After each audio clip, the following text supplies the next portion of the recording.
成龍新手一幕掀全網爭議，容祖兒首度開口回應，沒誤會。娛樂圈再起波瀾。10月初，大灣區電影音樂晚會星光熠熠，原本是一場盛大的娛樂盛會，卻因一個細節引爆全網熱議。71歲的成龍被拍到伸手觸碰坐在身旁的香港天后容祖兒背部，短短幾秒的動作，立刻在社群平台上瘋傳，掀起激烈爭論。不少網友認為成龍的動作太親密，有人更直言看不太舒服，事件瞬間登上熱搜。隨後，有目擊者爆料稱，容祖兒的老闆楊受成見狀後立刻要求他換座位，並被形容為即時解救，令整件事更添戲劇性。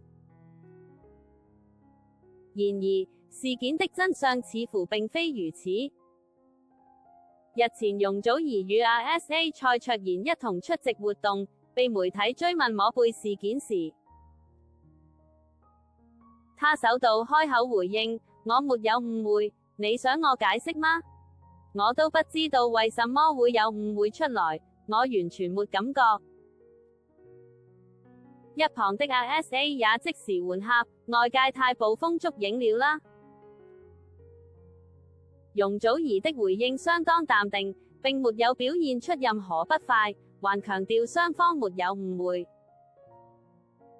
他以一貫的理性態度處理，試圖為事件降溫。然而，他的說法卻未能讓輿論平息。網友對此分成兩派，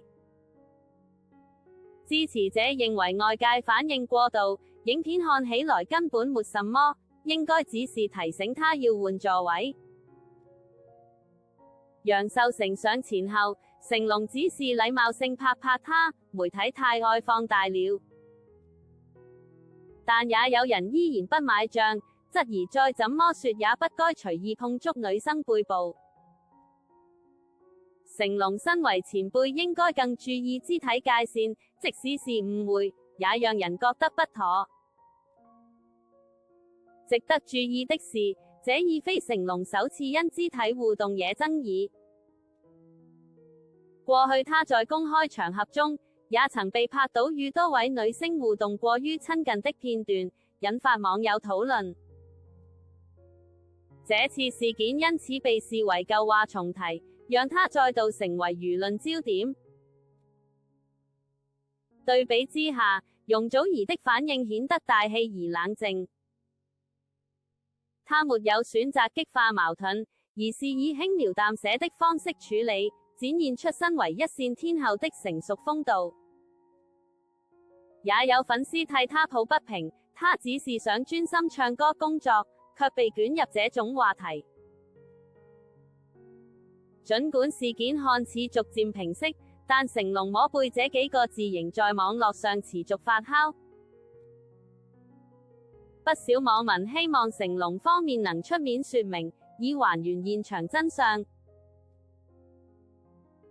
從這起風波可以看出，當娛樂圈的光環與鏡頭無所不在時，一個不經意的動作就可能被放大解讀。對當事人而言，也許只是短暫的互動，卻足以成為全民討論的焦點。事件最終會否隨時間淡化仍有待觀察，但容祖兒的冷靜回應與 RSA 的互有舉動，反而成了這場風波中最令人印象深刻的畫面。畢竟，在喧囂的娛樂圈裏，能以理性和幽默面對流言，才是最難得的從容。